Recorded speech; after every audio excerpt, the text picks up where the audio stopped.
Okay, we'll go ahead and get started. So, again, for those who are new here, my name is Jonathan Wyeth. I am the chair of the Library Advisory Commission.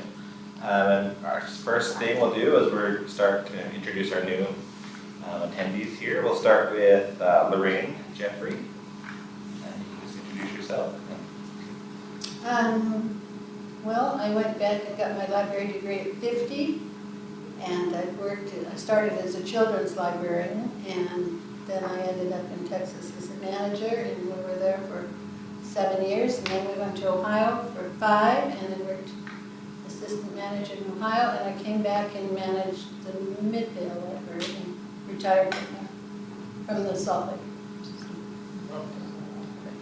Good to have you here. And then we'll hear from Linda. How do you say your last name? Gallacher. Gallacher. It's like it's a G, but it's not. All right. I just started a couple months ago as one of the division managers here, so really excited. I have been in school libraries for many years, teacher librarian. So excited to do stuff with the library. You want more? You want more about that's me? great. Linda came on in November of 2022 and then was promoted to division manager to take Anthony's spot when he left in June, beginning of July. So she's been in her position now for 3 months, and just from my perspective has been absolutely incredible in getting the ball rolling and jumping in, and came from the collection maintenance portion of our technical services division, and so obviously continuing with that team and then working to get to know our CERC team and acquisitions and cataloging each of the other sort of technical areas. So has done an incredible job, great asset to the administrative team, and just couldn't be more excited to have her with us. I like when you introduce me. Awesome. So yeah, I guess it has been a while since we've met. So I guess is there someone that would like to? We just need to review and approve the minutes from the May 23rd meeting. Offer a I motion. motion that we approve minutes from May Second the 23rd. motion to approve minutes. Okay. We need to vote on it. Yep. Okay.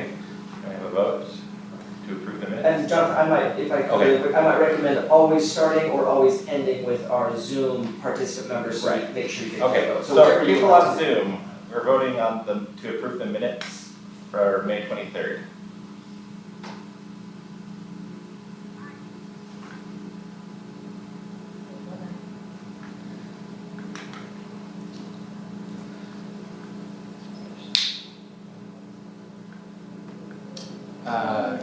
Did we lose? That's Debbie. Oh, Debbie's Oh, okay. she's Thank you. All right. Okay. I approve, yes. Aye. Aye. Now we'll move on to update on our display policy. This is policy and how it's been going. Yeah, and so I can maybe segue really quick. We had made a lot of commitments back in April, which was only, I think, one library advisory commission meeting ago, to say, hey, we want to get started, and then we want to come back and present, because this was what we presented in terms of the display policy was not meant to solve it all at once. It was meant to say we felt an urgent need to resolve some of the ambiguity around it and get a policy in place, and then present to y'all how it's going. So we brought in our subject matter experts today. Jaime Bartlett is our reference librarian, and Mike, obviously the division manager that oversees all of our displays. So I asked them to just come back in and share now 5 months, 20-ish weeks of how they've gone, the 5 different displays, how staff are doing with it, successes, challenges, numbers, and present that to y'all today. So not a change to the policy, but really just an update to make sure that we feel like it is still moving in the direction that we like. So I'll turn it over to them. Thank you. So, yes, last we spoke, we, I believe, presented and discussed the display policy, so I'm not going to review that at length here. I believe we talked also about the implementation plan. That was kind of more the library's logistical, like, operations guide, so that we could stay on schedule, we could plan the future, we knew who was doing what, and where, and all of that. So we won't discuss a lot of that. We're just giving you a little, some of the updates like Bryce mentioned, One of the big ones on our library website, oremlibrary.org/displays, you can see that we have added a page here that talks about the 5 main displays. I know that's small, I apologize. Cultural heritage displays, Orem Connects, interests and topics, Meet Your Librarian, and then the new program that we launched, Meet Your Neighbor displays, where people in the public, in the community can sign up. And as well as some links to participate in that. You need a library card, so it directs you to where you can pre-register for that. There's also a link for feedback forms. If you have questions or concerns about the display ideas, you can click on that, as well as a link to our display policy. Also, the blue cutoff button there, create your own display, is a form to sign up for our Meet Your Neighbor program. Yes? How many actual display areas do you have regularly? I imagine you have some. Regularly, there would be hundreds, probably. Like places where and that was something that we discussed early on. What is a display in the library, right? It could be everything from a digital sign to a poster to a faced out book to things on top of a range to. Okay, but these here, Mhm. are you talking about tables, or are you talking about? These are, there are 2 table kind of pyramid stack outs that are highlighted. I'm thinking specifically of Orem Connects and interests and topics. The cultural heritage and the Meet Your Librarian and Meet Your Neighbor display it's kind of a big moving cabinet that like has a whole side with spaced out shelves near the circulation and children's area. Yeah, good question. Yes, and we're happy to show you those displays anytime you'd like. I've seen Okay, them. We've got several photos. Yeah, we got some super exciting I've photos. seen them, I just didn't know how many. Yeah, What you were. right. Good question. So yeah, the website is kind of the new thing for Meet Your Neighbor. We've had everyone from people on the advisory commission here to just people in the community who thought it was a cool idea to we have volunteer groups like Orem Teen Leadership, Library Council, I always get those, anyway, OTLC is what we call it, and the youth have signed up to do that and had a lot of fun. So that's been great, with the lion's share being done by Jaime and her staff and other reference staff from their respective areas, depending on the particular display that week in our schedule, but they've done a great job. I will turn it over to Jaime to talk about some numbers. Some numbers. Okay, Mike asked me to come in to talk to you just about how these displays have been going since we launched them in April. And one of the things that I've been helping to do is track checkout statistics on the displays. So this is just your total checkouts from the displays running from April through the end of August. So those 5 displays. And sometimes numbers don't translate all that much. So just to give you another way of thinking about that, Orem Connects display, which is stocked from our general nonfiction and general fiction collection. If you stacked up 82 of those items, they roughly measure a little over 6 feet in height. So it's not a bad number to get into in there. If we break it down a little bit more, the Meet Your Neighbor display, we've had 20 community members so far that have signed up for that. They range in age between 12 and 82, which I think is a great range that's in there. And one of the really fun things to see about this is they have responded to a question on the form that they fill out about what they love about the library. So this is just a sampling of some of the things that they say they have loved. And I have seen a clear thread through this about this was my childhood library, I come here with my family, this is my second home. And that's really fun to see those kinds of responses to why they love the library and have gotten involved with this particular display. The Meet Your Librarian display, we've had 21 librarians so far that have curated displays for us. They range throughout the library, all 10 areas of the library have been represented.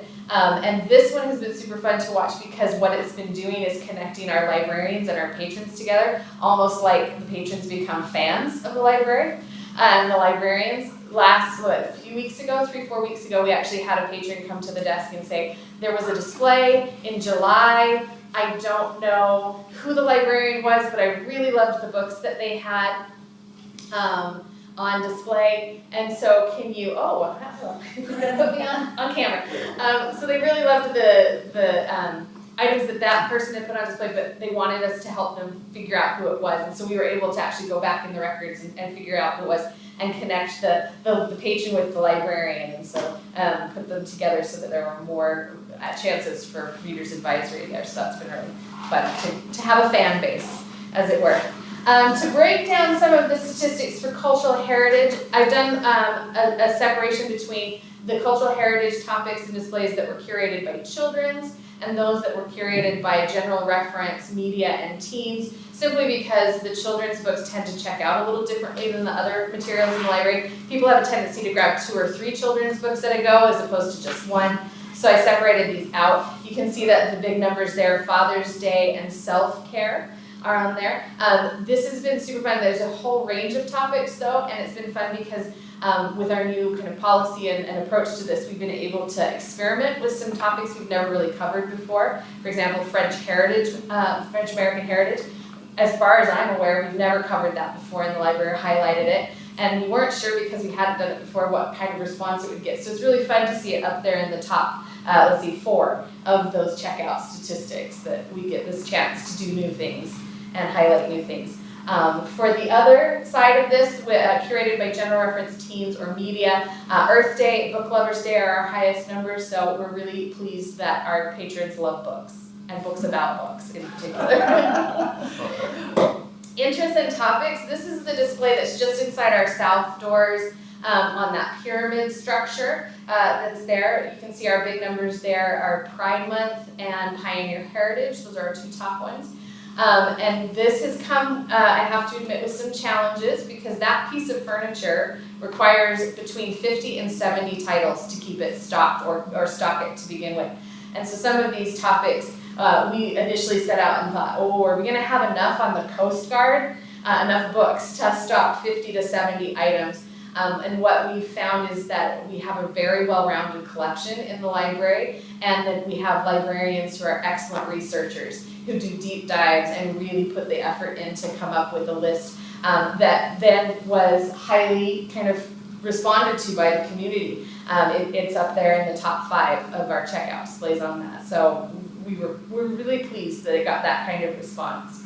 The statistics, though, with checkouts, it's only one part of the story. Obviously, with displays, it doesn't reflect the things that are harder to quantify, which is things like watching patrons come and interact with the displays and browse them, grab a book and sit down and read inside the library. They may not take it home, but they use it in the library. They pull out their phones, take pictures of covers, because they've discovered resources that they didn't know we had, and they want to come back to them in the future. And for a librarian who puts a whole lot of work into those displays, myself, my team, other librarians in the library, I think that's one of the most rewarding aspects of the whole experience. So, thank you. So yeah, like Jaime mentioned, the statistics are helpful, but only part of the story. Mostly they're helpful internally to see what's happening, what's successful. It's a way for us to get feedback from engagement with the community, right? But also let us know a little bit about like how much effort we're putting into this and how much, I guess, return you would say we're getting back. And so it helps us identify sustainability of the program because it does require, like Jaime kind of hinted to, a lot of different steps and levels, a lot of research, a lot of time from various staff, multiple areas of the library. And so what we're doing now, kind of looking to the future, is finding out what we can do better, but also more efficiently. So we've got a few ideas for programs. We're going to start planning out our calendar for next year. These are just a few photos that we've taken from Meet Your Neighbor, and the different interests and topics and cultural and heritage displays. This is that cabinet that I was telling you about that's near circulation, that I'm sure you have seen. I look at it every time I come in. I look Yes. at it. I don't know which Yes. time it's there. That's If you good. can't not look. Impulse shelves, right? But yeah, we're also talking about ways to manage with staff, whether communicating and planning like far in advance, like the whole year, for example, is better, or kind of staying nimble and being able. We identified a few as we planned out the calendar, realized, oh, the thing that we're celebrating, because we do it Wednesday morning, reset, that's when we reset them. It falls after a particular day or event, and we're like, that's kind of awkward or weird. Or, we'll get comments or just like, why aren't you doing anything for this?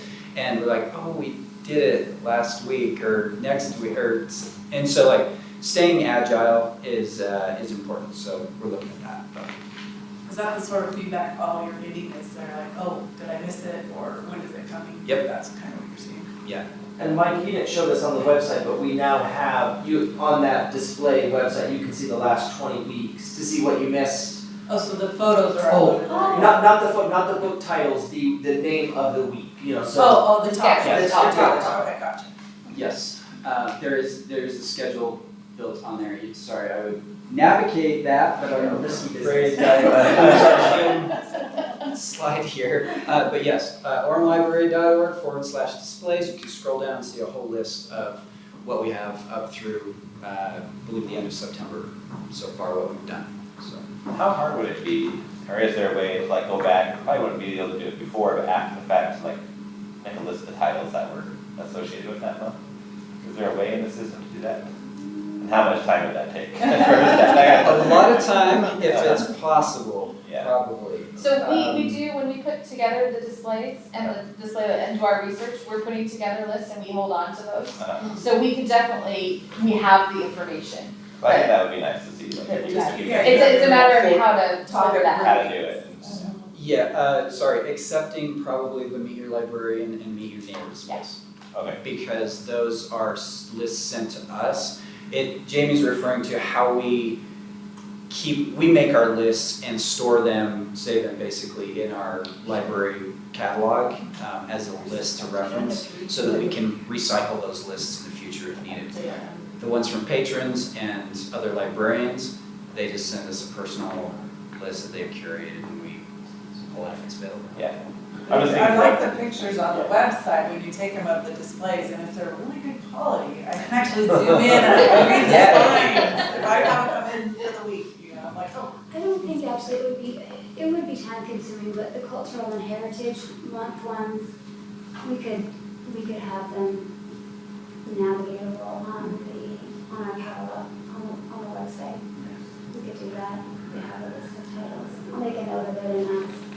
Yeah, I think it'd be nice, because some of those I've never, like you said, I've never heard of those, but Yeah. I'm intrigued now. I mean, I can know what those titles are. Similar to other book lists that we have in the library, Right. on various genres of topics or something.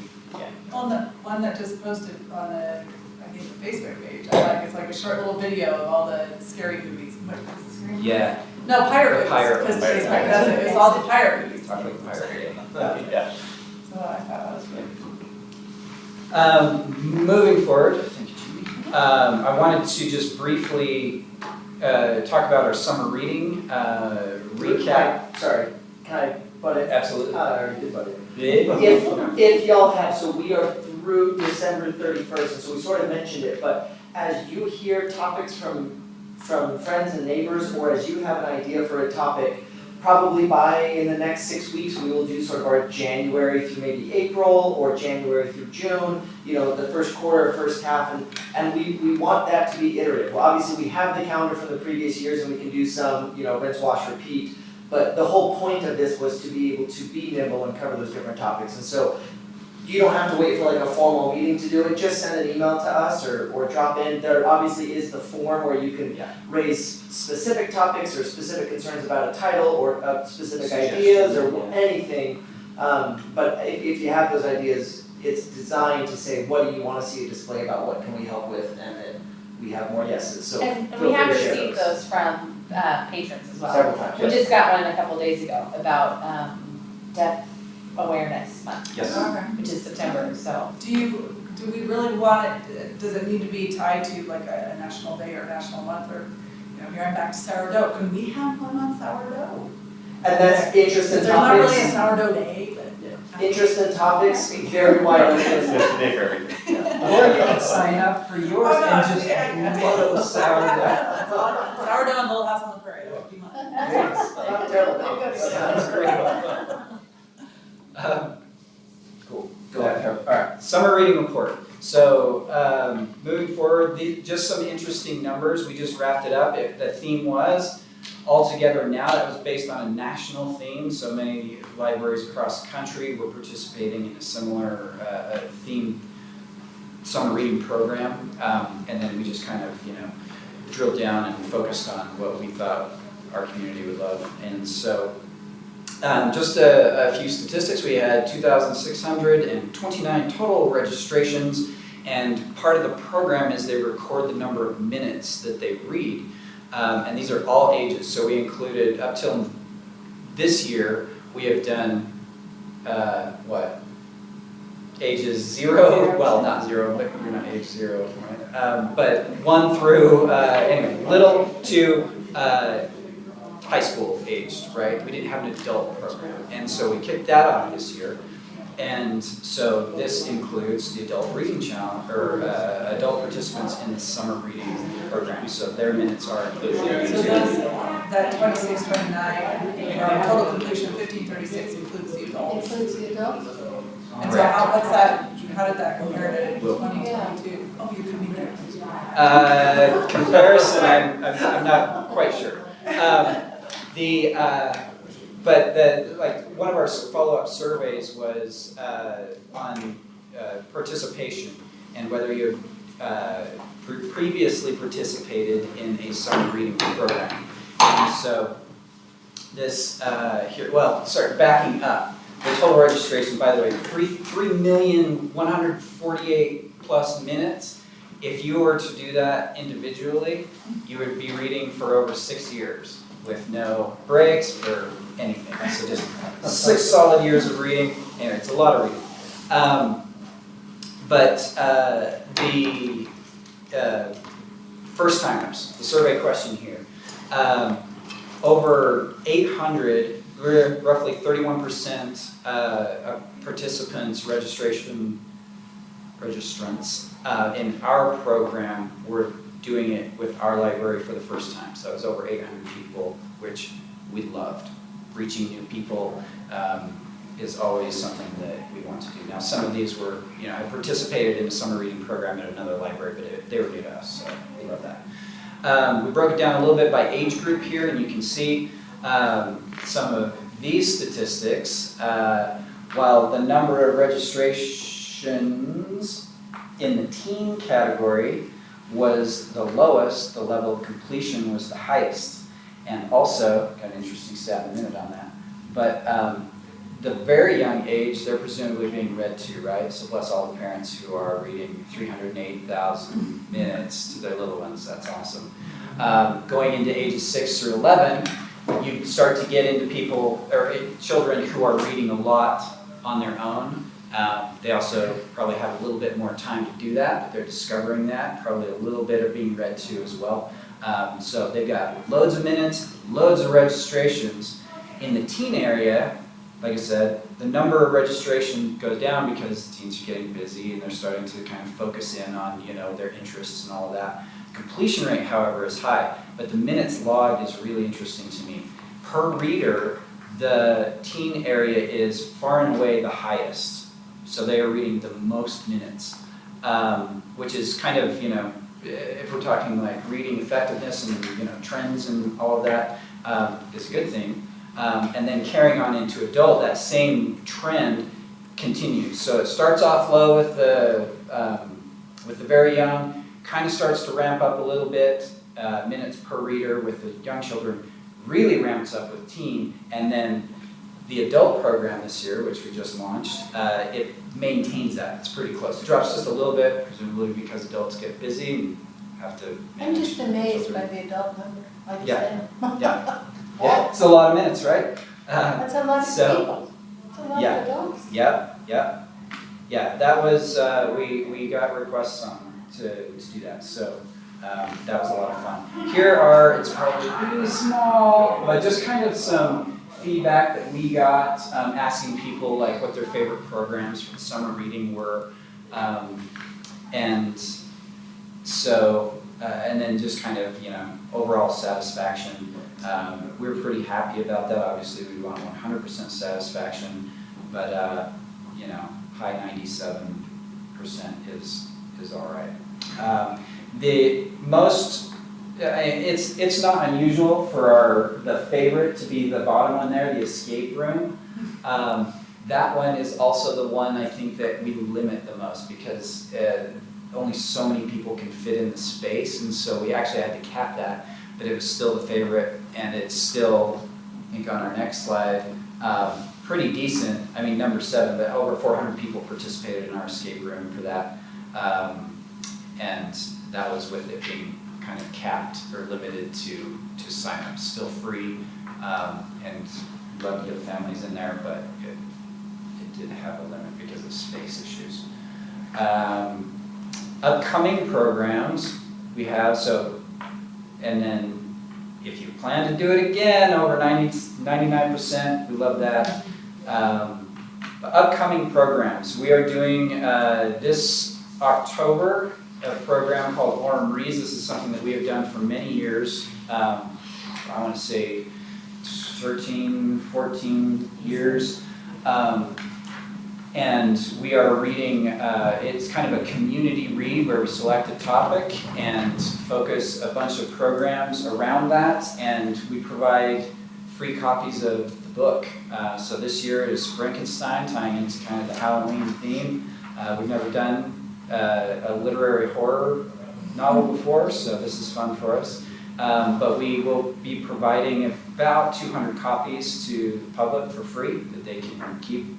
1 per household, I believe, is the limit. But then a list of events that we've got coming up, everything from just kind of a chat and snack where we come and discuss, portions of the book. We've got storytellers coming. We've got a movie night, and a finale of book tasting. I'm curious what that is. Yeah. They put together some great programs. Coming up after, or here soon, there's an eclipse coming. I don't have a slide on this, but we're doing an eclipse watch party. That's why I believe we've got eclipse glasses. We got around 2,000 glasses donated to us for this party. So we are trying to get those out to the public, 2 per household. And then we're going to have a party out at the park on the day of the eclipse. It's kind of a 4-hour event, so we're just going to kind of try to hit it in the sweet spot. But we're going to have some games and activities for families and children, and everybody come stare at the sun for a little bit. So I thought you were setting up a vision statement. Yeah. For sure. Vision, you're flying the light. I thought the bad dad joke was just on that. Just a couple, if you can go back 2 slides, Mike, and just reiterate, if you know some VIPs that would benefit from a direct invitation to participate in Frankenstein, the Orem Reads Club, please let us know. We'd love to call and get them a copy of the book. Or, obviously we'll have copies for each of y'all that would like to participate, but this is a fun opportunity to show by demonstration what we do as a library and how we can communicate that. So just please let us know and send those names over of someone that we can just reach out to. Or if y'all would like to do it, we can get you a couple books if you want to be the ones to hand them out and tell them to participate. Like, Lorraine, you mentioned that. It's a lot of adults that participate in summer reading, and so many of them, they don't realize how fun it is to participate together in these types of things. And whether you go to all of those events or one of them or none of them, I think to participate together creates that sense of community and excitement. And y'all know those people, they're your neighbors and friends, and so please help us connect to them. Help them connect to the library. Types of people, I know what you mean by VIP, it's like. To you. There's no. Okay. Yeah. Because I'm just thinking is Brandon Sanderson and authors like that, we have some pretty big name authors, I think that live in Orem. If you I don't know if have that's that the kind of people, I don't have a relationship, I'm just thinking that's the kind of people we're thinking of, or just people who aren't to us. People important to us, people that would benefit from a direct invitation to participate in an adult library program. Okay, yep. And October 2nd is when the books will be here. Yes. Yeah, starting, they will hand them out at the programs to be picked up there. But if you have people that you want to hand deliver to, you let us know and we'll get you the copy of the books. Yes. We could do it different for people that y'all would like to invite. Okay, I was thinking like, yeah, not like Ryan Smith or, you know, like those Yeah. big names. I don't know if we're going for that, like, there are some big people in Orem out there. We're simple folk for our VIPs. As far as But I might have connections that have connections. There you go. No So- wrong answer. so- I do know his wife, but I don't think she'll come either. Let's check in with those Zoom people, make sure they can still hear. And While we're checking in there, Jonathan, are you okay to move on to the next one? Yeah, go for it. Great. So I wanted to have Can you hear still? Linda present on our vision and mission statement today. And this goes a little bit into what I'll be talking about in terms of the first 6 months and where we want to go from here. And so we had a very busy first, since I started in February, and we dealt with a lot of big things and big rocks. And we wanted to make sure that now we feel like some of those waters have steadied a little bit. We're moving in a much more strategic and organized way. And we felt like one of the most important first steps was to revisit our mission statement, our vision statement, our cultural values, and our strategic plan, and to make sure that we gave an opportunity to our librarian staff to say, hey, this is our chance to weigh in on the direction and our values and how we move forward, and do so in a way that invited everyone to come along, get all of us working together, sort of rowing in the same direction. And so Linda has been just amazing as we've sort of worked backwards on some of our, we have a city study that I'll talk about, or our employee survey talking about. Linda is over on sort of this half, going and revisiting that, and we'll meet together sort of as we get to a strategic plan. And so this vision and mission statements process started a couple of months ago, and I think Linda is about to the end of the road, so I'll have her sort of present on the why of the mission statement, what we've accomplished, and to solicit y'all's feedback on that today. So I'll turn over to Linda. Okay, so on August 24th, when we did our carpet cleaning, we did a Kahoot game with all our staff. We did some staff training. And in that Kahoot game, we asked our staff, here is our current mission statement, and here's our current vision statement of the library. And we asked them, what do you think? Does it represent us? Do you think it's good as it is? Does it need to be changed? And their response was that they wanted it to reflect more of what they actually do and to be more inspiring of what libraries do and librarians do.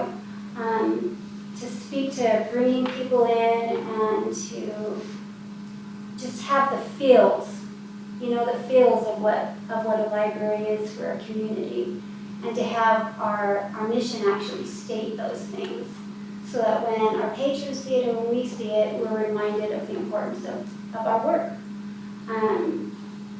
So as we're doing this, I will eventually get to asking you what you actually think and what your ideas are on it, but I'm going to go to a little bit more feedback of what we got from our staff first. So when you do a mission statement, you have to ask the questions, thank you, the questions of who, why, what we're doing, right? So we asked them, who is it that we serve? And some of the answers were learners, community, public, everyone.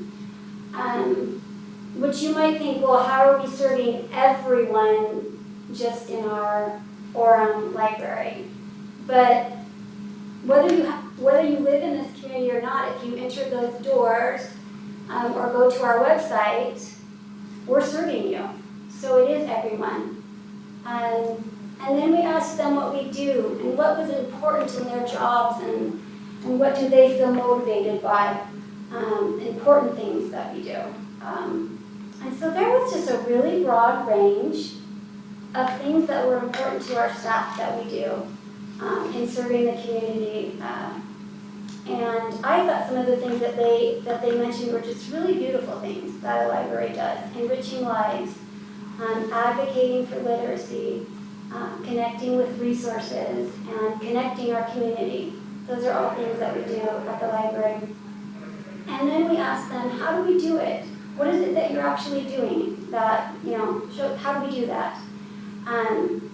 And that got some interesting response, and as we've been doing this, we got the whole group together and asked them questions, and as we've moved into next stages, it is the librarians and the division managers. We're working as a smaller group to actually write the document, the words. But we got all this feedback back from them, and it was really interesting. A lot of the things that they mentioned about how we do it is through the kindness, the service to the community. I think that was really important to our staff, that be a part of this process in identifying our mission and our strategic plan. And then as we got more into this, we started thinking, well, why do we do it? So I would ask you, here you are volunteering your time here. Why do you do it? Why do you want to be a part of the library and these things that we do? Why do you do it?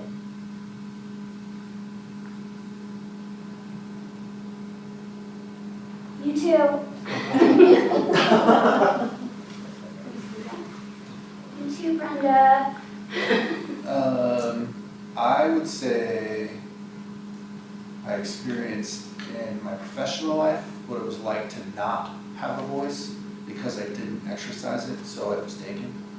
And when I realized that that wasn't what I wanted to repeat, I began looking for ways to be involved. So one of the ways that I wanted to be involved was to understand the library system, because I'd volunteered here and I had helped doing some of the things here, and I thought, I don't understand how this works. So I wanted to become part of that system so I could understand it, so I could make sure I use my voice.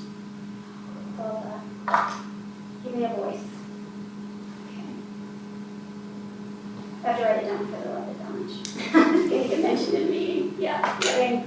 Well, I don't think I can't think of a public institution that is more inclusive than a public library. I mean, everyone is included and it should be all kinds of information, and that's something to me that kind of inclusion of information in people. That's very important, I think. Yeah. I have to say, when I went to library school, this is a long time ago. My first class was on the query, the question, how do you address the question? And it was there that we started discussing access and making sure that everyone had access. And that's when I thought, this is what I want to do. This is a higher purpose. Yeah. And I feel like our librarians really feel that this element of service and providing information and access really benefits the individual, but also the entire community as a whole, individually. That's what I've liked about it too, is just, I'm thinking about it, it's like it's always been there and for what I've needed.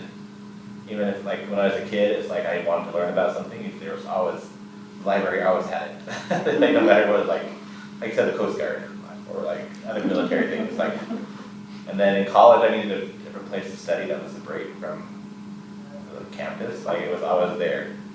And now as a parent, it's like my kids are going through the same cycles. So I think anybody, and I see like different people using it in different ways. Yes. And then seeing new ways, like the maker space, it's like there's something for everybody. No matter what your need is, I think the library, well not everything, but the basic, like the way you want to interact and learn about the world, the library can help you with that. Yeah. That's one of the goals of librarianship, is to bridge that gap of haves and have-nots. To make sure that some people that might have been placed with more opportunities, the library is the place that fills that gap for everybody. Yeah. So as we in our smaller group spoke about what our mission needs to be, we realized it needed to do three things unequivocally. One, it needed to be resilient to change. So as we might have different people that work at the library, or we might have different elected officials, our vision had to be something that was still service-oriented to the community. And that's another part of it, is it needed to be service oriented. And it needs to be inclusive. It needs to include everybody. So we wanted to make sure that it did all of those things. And this is what we have tentatively come up with for our library mission statement. We empower lifelong learners, create enriching opportunities, and strengthen our communities. And what we'd like to do at this point, what our next steps are with this, is it's only been about a week since we'll be having our next meeting tomorrow, so to come up with this. We kind of want to feel it out as we navigate next steps with it. So as we look at, and this has not been announced to library staff, just FYI. It has now. Just FYI. So it might change, I guess is what I'm saying, but just so that you know, like this is not it's still in working mode. With this, we're going to do 5 things. We're going to have our core values of what we do in the library, our culture, which is more staff-oriented. And the way I look at these things is values is bedrock. They're solid, they're unchangeable. It's the things like access, inclusion. Those things are always library. But culture might change. That's the landscape, and that's the needs of the staff, or as we set certain goals, what do we need to be able to facilitate for them to be able to meet those goals? And then what we'd like to do for strategic plan is take the 3 elements, the lifelong learners, enriching opportunities, strengthening communities, and create specific goals within our strategic plan that address those. And so then as we make plans for the next 2 to 5 years, Bryce, for the library, that everything is directed to that mission, those values, creating that culture, and that plan. So if there's things that we say, oh, we'd love to do this, does that fit with our strategic plan? Does that fit with our values? And if it doesn't, it might not be something that happens. But that way we get the things that are the most important to our goals and our vision done, and the other stuff it's easier to make those decisions and planning moving forward. Does that make sense? So that's kind of what we're doing, and we're trying to get our team all on board and excited about it and have the feels and the vision and the purpose of what we do and then go do it and do it really well. Yeah. Any questions? Suggestions? I have one about little what we're comment, doing? because Oh, your great. culture one, I love that, where you're talking about that, and it just made me think, my husband worked for a company called Omniture. I don't know if you remember Omniture and Orem, but Adobe purchased them, so now we work for Adobe, right?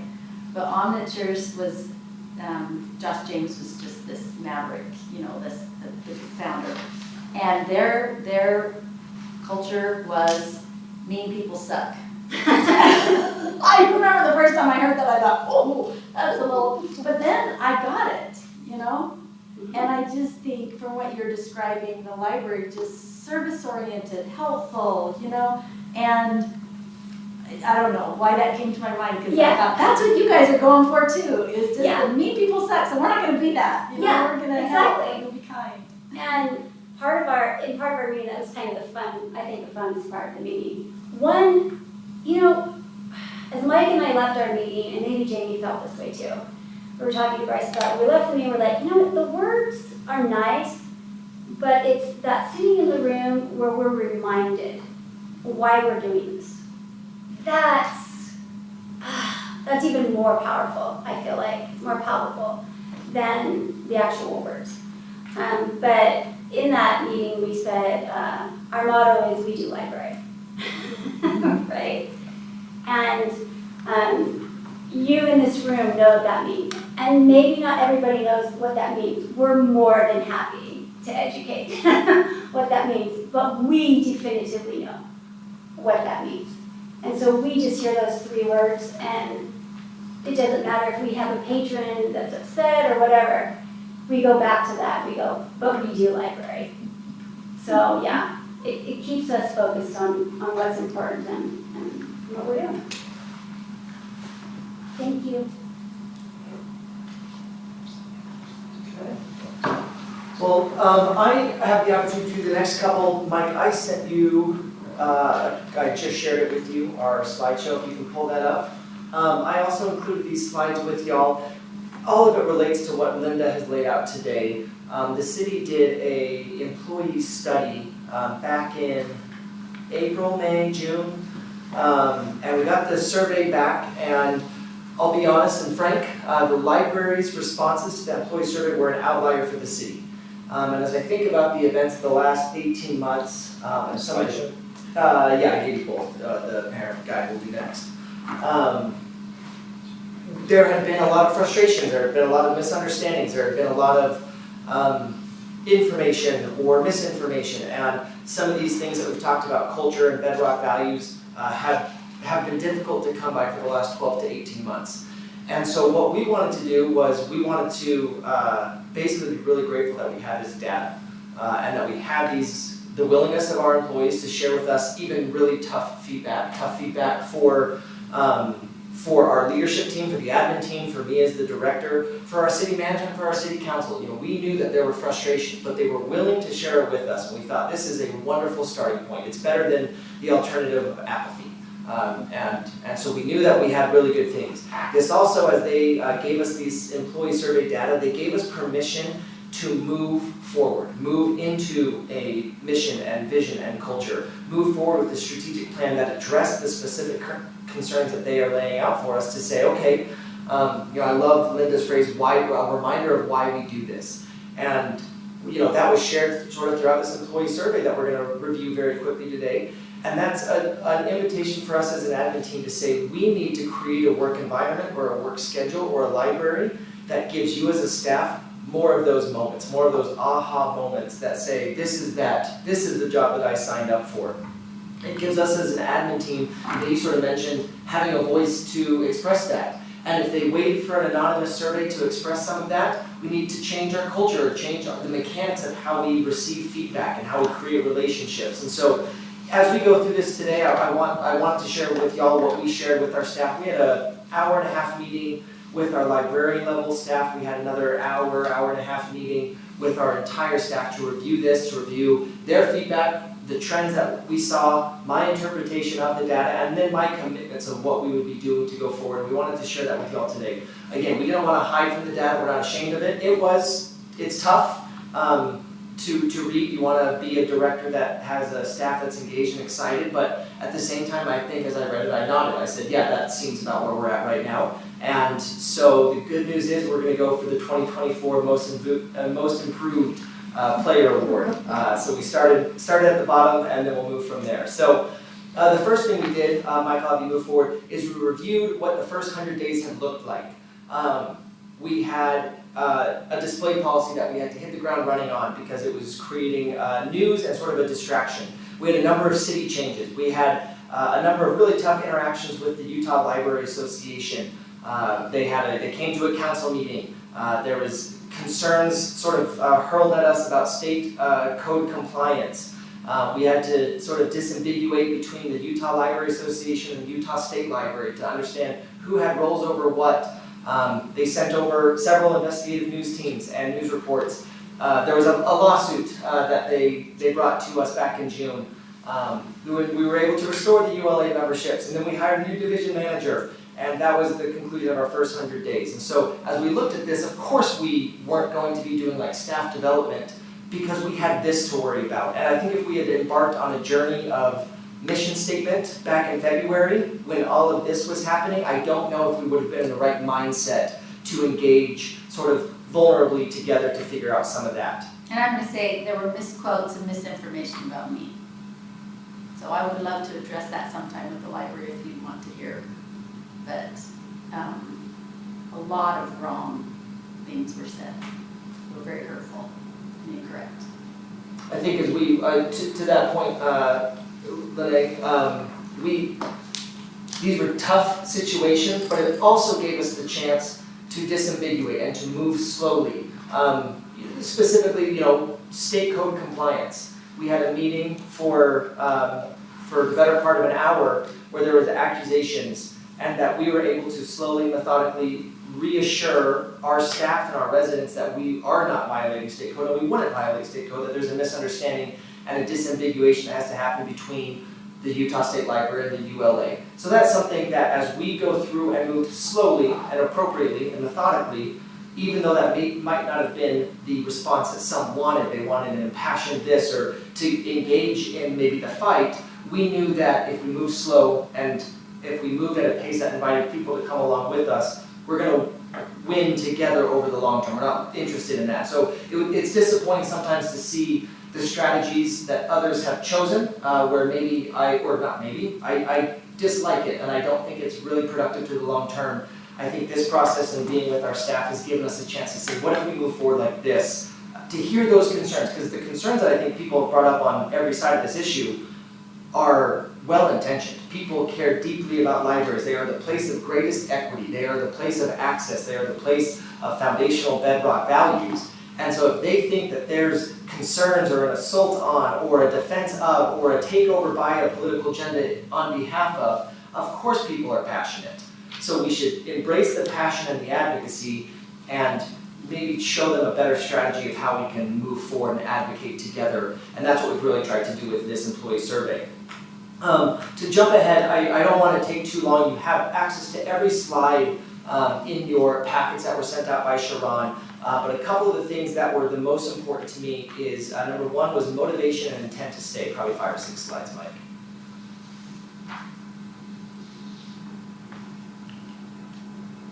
One more. So the first one was that we had a lot of concerns about job motivation, and also that they also planned to stay.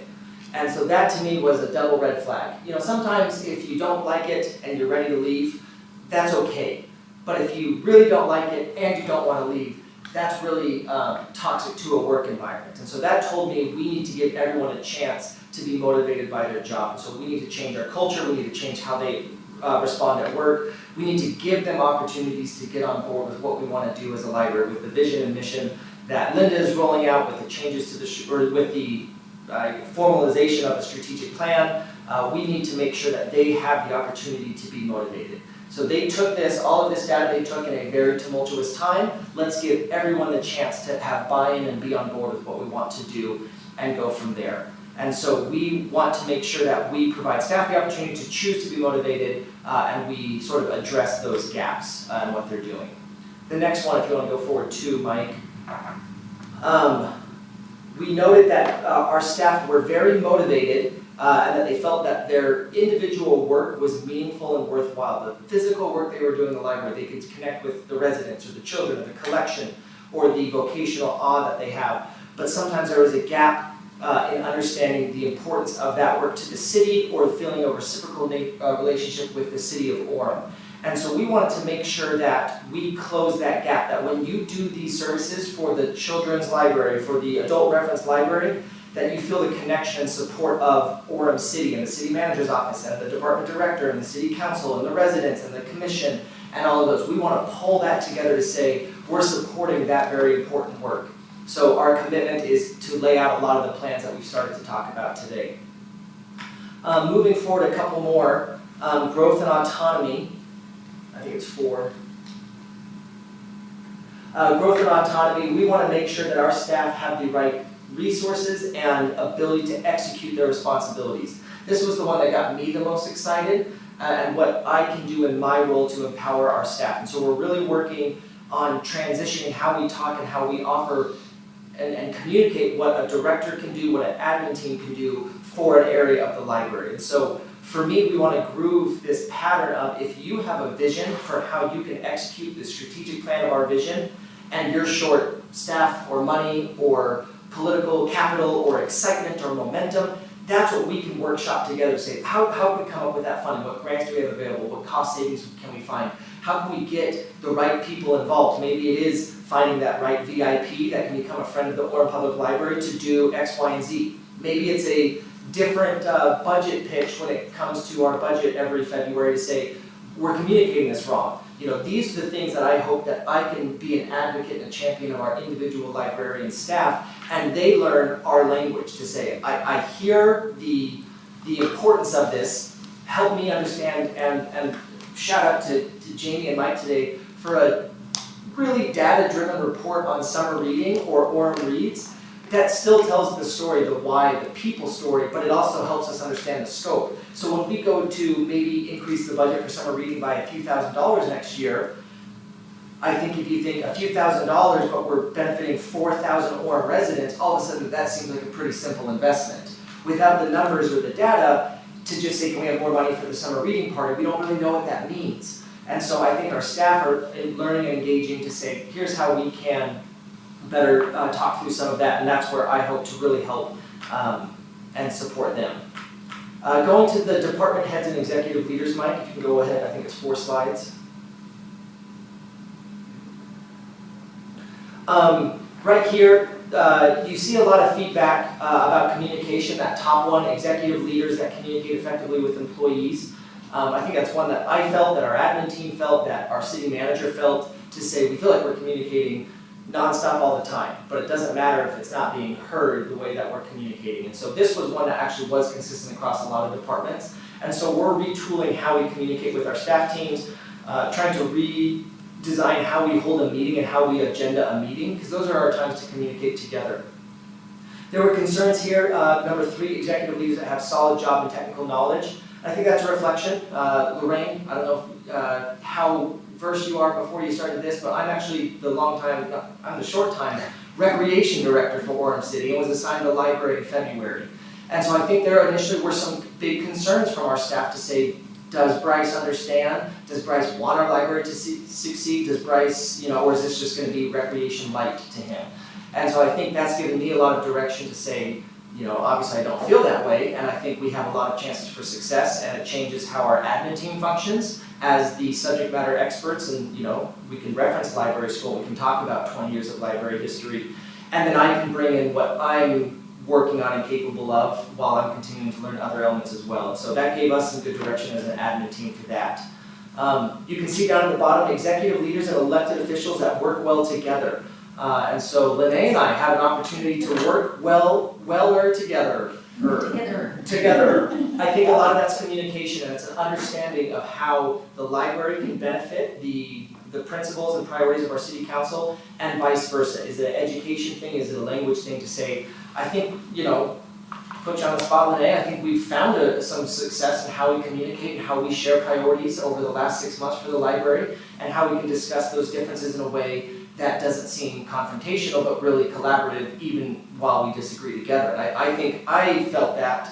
I didn't rank this 57 bad and 14 good. I think we really have a chance to say, how do I communicate and how do we share that with our library staff so that they know that we have a council that is invested in our library and wants the library to succeed. We just have to learn how to communicate and share that and go from there. So again, you see the time, the sort of the point in time that the survey was taken, and it gives us a chance to say this is what's most important. And so I think a lot of it comes to trust and communication. I think the one that I was felt toughest about was working with integrity, or that we're seeking the best interest of our residents and what that looks like. And so for me, that's a charge to earn that trust and earn that understanding of ethical actions and make sure that they see that we're going to bat for and advocate for them and go from there. So I think there's been a ton of improvement and understanding in the last 7 months. I think we still have a ways to go. That's why I'm so excited about some of these processes and continuing to hopefully try to rack up some shared wins together. The display policy working really, really well the last 5 months seems like a shared win for us and hopefully for our council to say, if it hasn't hit your email inbox, that's a good sign that people residents are seeing a transparent process that they can be involved in and weigh in on and go from there. And for us, we feel like we've got a number of wins queued up. We've got some really exciting stuff coming down the pipeline, and we'll continue to communicate those.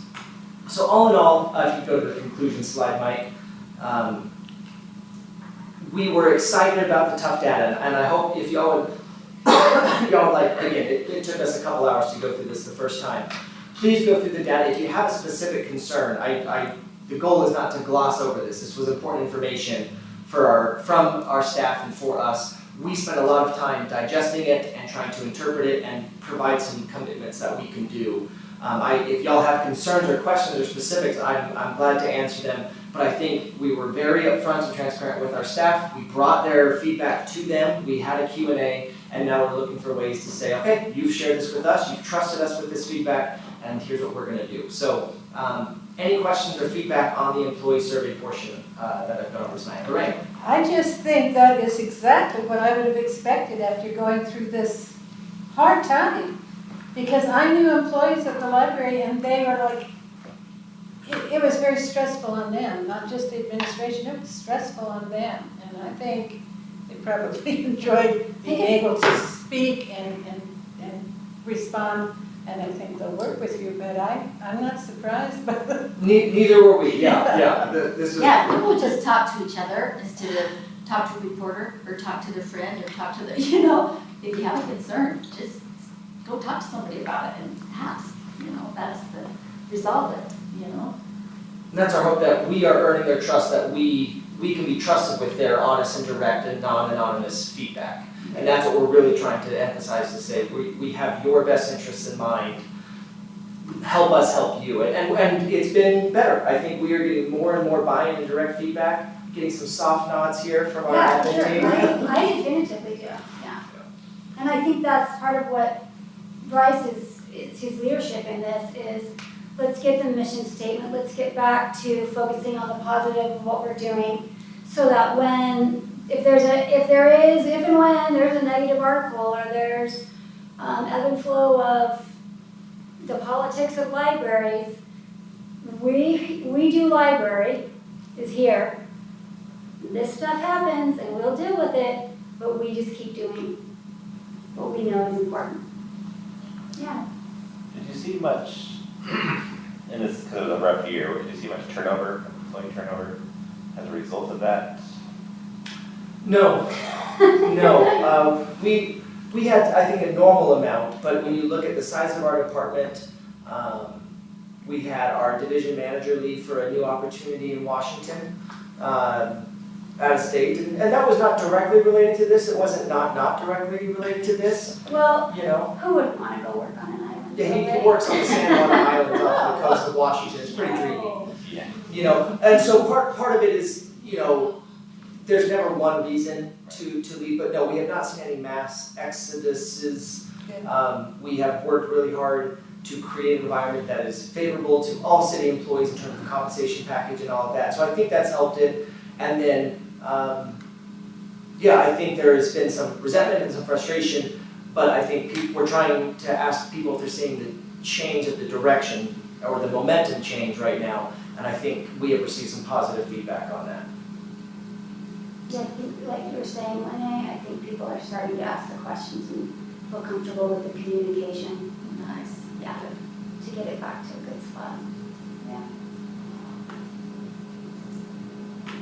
I hope to never go through that process again. It was really rough, and professionally, it's very difficult to see that. And I think part of it was we know everyone knows on any side of that issue the last 12, 24, 36 months. It's been very challenging, but there's good news. And to some of these other things, I can let y'all know. I had a chance to sit down with our Utah Library Association leadership a week and a half ago. And that's the first time they had previously not agreed to meet with us leading up to this. And that was really frustrating for me as a brand new person. But we finally sat down, and we also had a very awkward and direct conversation to express our frustrations and maybe some of their strategy and tactics of how I love that they wanted to advocate for libraries and librarians. I didn't agree with their tactics and what they chose to do, and what I sort of phrase as the ready, fire, aim approach on some of their criticisms or concerns. And we left that meeting in very boring tones. We disagreed vehemently, but we left it both wanting the other group to succeed and knowing that we are willing to address what's sort of between us and joint success. We said, okay, let's come back to this in 6 to 8 weeks with our feedback and thoughts again, so we can be unified. I love their mission and mission statement, and they would love our mission statement. It's just a matter of the hows in between. So again, good, really rough start. I hope we're done with that phase of this and move into better things. We are at 8:10. I apologize for having gone over today. We have one more thing I wanted to, three more things. We're gonna go quick. We're going to 8:30. To this point, so we took the employee survey. The city also has what's called the MGT survey right now. This is every department across the city. Public safety went all in on this process 3 to 4 years ago, so they're doing it very light this time. Every other department is going through. It's technically, I think it's called like a efficiency and information study or something like that. Efficiency study sounds very Bain, capital, corporate. This is not that. This is a chance to say, who are we? How do we work? How do we compare to other libraries? What processes or systems do you want to improve? And so the libraries had a chance to engage in that. Rec department, senior, facilities, everyone is going through this process right now. So I mentioned that Linda was over here with vision statement, and I'm getting some really good data from our employee survey, from the MGT study survey that I think we'll probably have finalized data in December or January. We're getting some information in terms of what we want to do, and my hope has been to turn over to our staff the mission statement and the vision. I want all of their input, every level of our librarian staff to be really involved in that. And I will be taking some of this data and hopefully we'll be meeting at those strategic plans. And so as they have the cultural values, I will have some feedback of how we have our staff. You know, I know for me, something that's really important that I've had a lot of success with in recreation is moving as much of our resources to patron-facing and patron-serving as possible. And so at the recreation center, the bulk of our staff are guarding your pools or teaching the fitness classes. They're right there in front. And we love that model. It's been really fun for us. The question we're asking now is, how does that principle apply to libraries? It's totally different. We have way more need for technical services and back-end support. But as we hear the priorities of a teen librarian or a digital librarian, maybe a Spanish language librarian, maybe increasing the makerspace and some of these sort of new frontiers of librarianship, those are all really patron-facing. So how can we build on those strengths and values and support that? And what does that look like for our organization? The nature of reference has changed. How do we remove barriers so patrons use our librarians and they create those relationships? My favorite part of the Meet Your Librarian and Meet Your Neighbor displays is that it's forcing some one-on-one interactions and this partnership and getting to know each other. How do we multiply that and go from there? So we are hoping to meet in the middle of strategic plan, and my guess is by the next Library Advisory Commission meeting, we'll have some of those laid out. Our staff will have finished their half. I'll have more data, we'll meet in the middle and have some really concrete things. Linda sort of mentioned 2025, and we are looking to summer of 25 as the end of our first strategic plan. So we will have a lot of 24-month goals of what we want to accomplish and do with this new city center being built and the physical changes to our library, some different grant and funding cycles that we'll have. We wanted sort of a shorter strategic plan this first go around because there's some things that feel really urgent, and then we'll be able to move to sort of a 3 to 5 year plan after that. But we hope to present on that to y'all by the end of this year so you can see what we're working on and go from there. All right, if you're okay, we'll move down to number 7. Did each of y'all have a chance to review or receive the Parents Guide to the Orem Library in your packets? Great. Let me talk to y'all just a little bit about the genesis of this. This is something that we have received public feedback on, or even feedback that is directed towards concerns. This is perfect. The feedback that is directed towards elements of collection development. There is something in here that I don't want my child to see or have. And right now, those feel like lose-lose conversations every time we have them. They are making national news. You butt up against community values and free speech, and how do we protect both halves of that to move forward in a way? And so what we've really worked on, and what I've seen a couple other libraries work on, is the idea of a parent's guide. The collection is here, but you as a parent can control the experience of your child in the following ways. And here's a couple of things that you actually can't control because of system limitations. Make sure you're aware of that. And so the emphasis here has been less on curtailing the collection development and more on here's what you as an individual can do. So in areas where there isn't control, can we make programming changes that make it more accessible? And where there are elements you can't control, can we make sure that parents know and understand that? Think of your Netflix account or your ISP or any other number of services where you have elements of control on it. We want the same thing here. So we worked across probably 7 or 8 different librarians over digital resources and circulation and reference and those that oversee the computer labs and media and video games and board games to say, what do you have, what controls do you have, what controls don't you have, and what is, walk me through like worst case scenarios, okay? So a child has a child library card and they get a guest pass to our internet. What can they get? Let's go through that. What levers can a parent control? Where can the parent jump in and say, I actually don't want my child to have that? Or where can we say, well, once you let them through this gate, there's no more control. So the gate to control is right here. And so this is what we came up with. Some of it, again, is just education. The parent has responsibilities at the library. We can't control everything. We can guide books to the right age group section of the library, but it's not going to be foolproof. We can let them on the computers or not, but once they have a library card, here's the databases they can enter. And maybe that database is a anatomical science database, and there's going to be material that they're not ready for. It's like, well, once you let them have the internet card, they gain access to the databases, unless we can turn them off, but most of them we can't. So we sort of went through here. We wanted to clearly outline what they can do, what a children's library card cannot do, how they can monitor their account, what their fiduciary responsibility is to their child's card and library fines, and how they can take an active role. So as you had a chance to review this, if you had a chance to review this, questions, concerns, thoughts, ideas, with an emphasis on giving power to the parent of their child to help them make better decisions.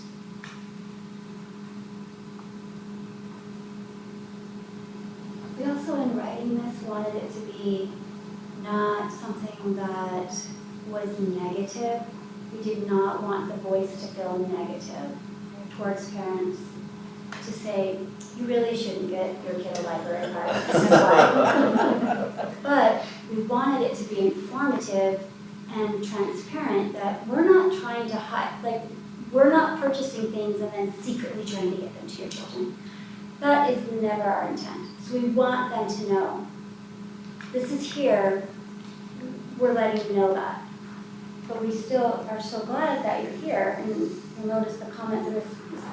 We're like, get to know the librarians. They have good, there's so many good things about having a library card and coming to the library. So still want you to stay really positive with the voice. Lorraine, you have a thought? I think you did, and coming old school, didn't they know this? I mean, I just think, I knew that when I was raising kids, I knew all of that.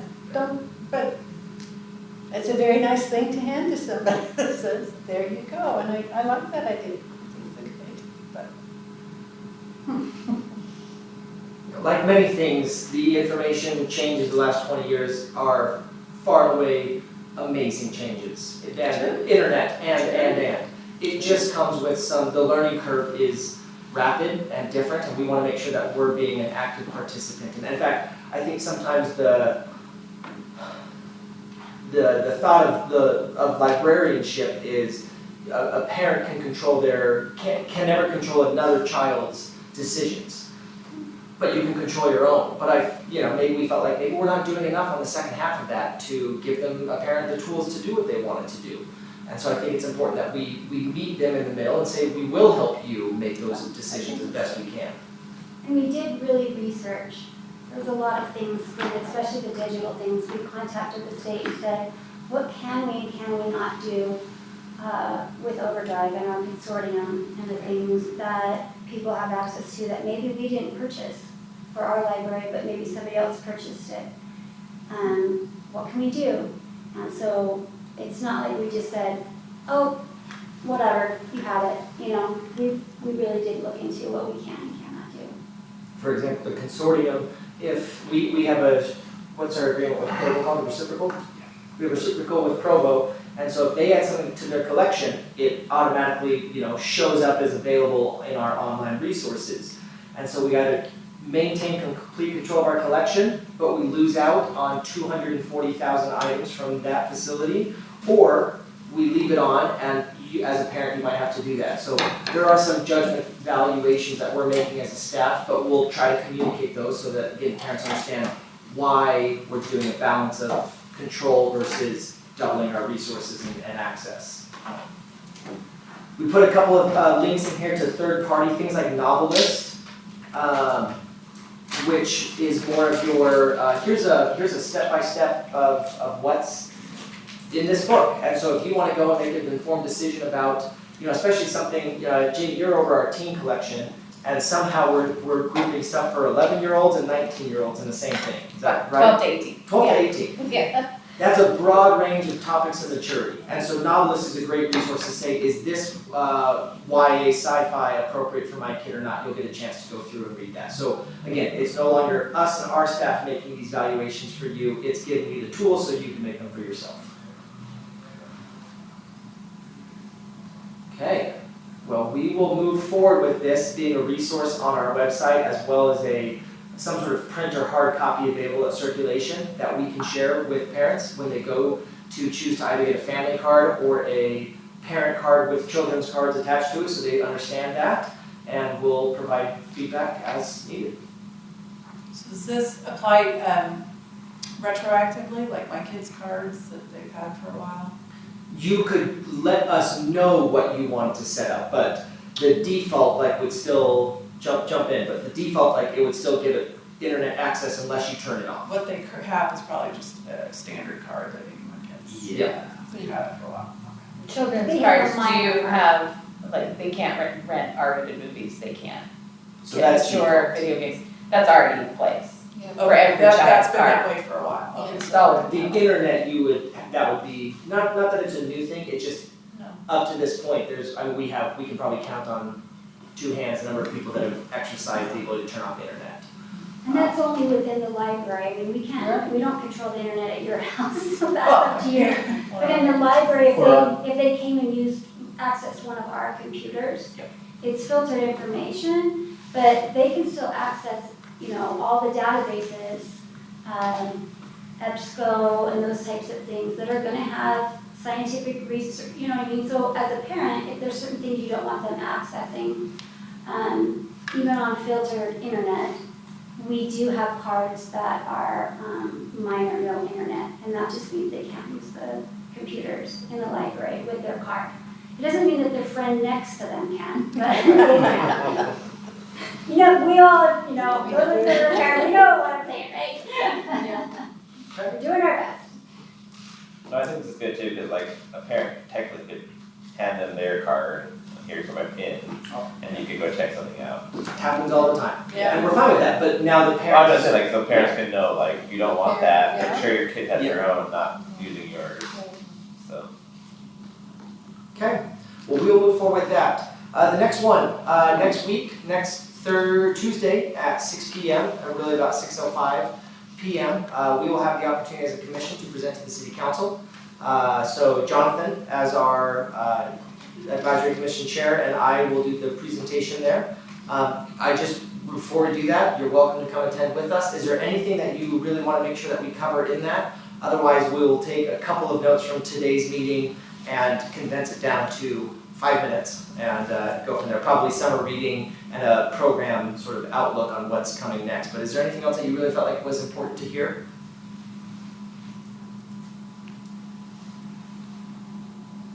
We'll get to it. Okay, if you have any other ideas, let us know very quickly. All right, I'll turn it over to Sheron really quick. It's election season, which means our dates get a little wild. Calendar is a little crazy. So there is a schedule of available dates in your packet. Right at the top under each month, there are dates. So if you can let us know, or if you would rather email me what dates work for you, and then I can get back to you since we're running a little later tonight, that might work easiest. So we can meet, usually we meet in November, but there's not a Tuesday available in November, so I was not sure if the members were available to meet on Thursday. So if you could just email me back and let me know which of those dates are available, and then if you could maybe list 2 dates, or maybe even 3, since everyone is busy, and then I'll just get back to you and let you know when we'll be meeting. Lorraine. Just a comment, I noticed when I was reading the minutes, the last minutes on the Friends, whoever presented on that said that he would talk about that in the next meeting, and then he canceled the next meeting. He's not on this one. And then he ran away to the San Juan Islands of Washington. He's the left. Okay, thanks. We have, Lauren, I can provide you a very quick update. Friends of the Public Library, the city just changed the way we manage our community foundation, which will make it easier for the Friends of the Library to gather and solicit funds to support different projects and initiatives, capital projects, programs, etc. We have a very small and very simple Friends program that really focuses on our book sale and some small donations for like book bags and t-shirts right now.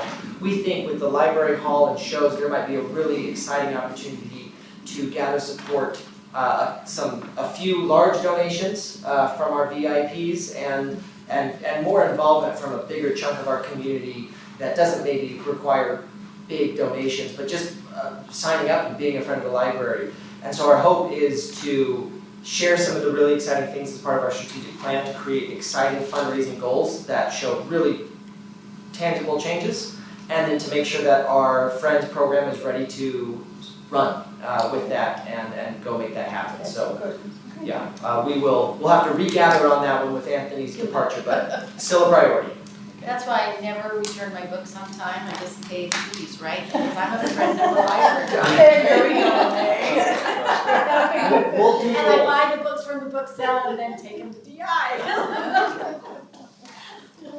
Any way to be a friend, right? We'll take it. Yeah. Our staff is hungry to have a vibrant Friends of the Library and to work with that. That comes up a lot, like, let's get the Friends going. So I'm excited to hear that you're excited about that. Okay. Do you like my good friend Lori? I'm in love with her. I'm so glad she said she would do it. She's a busy lady. Those are our items.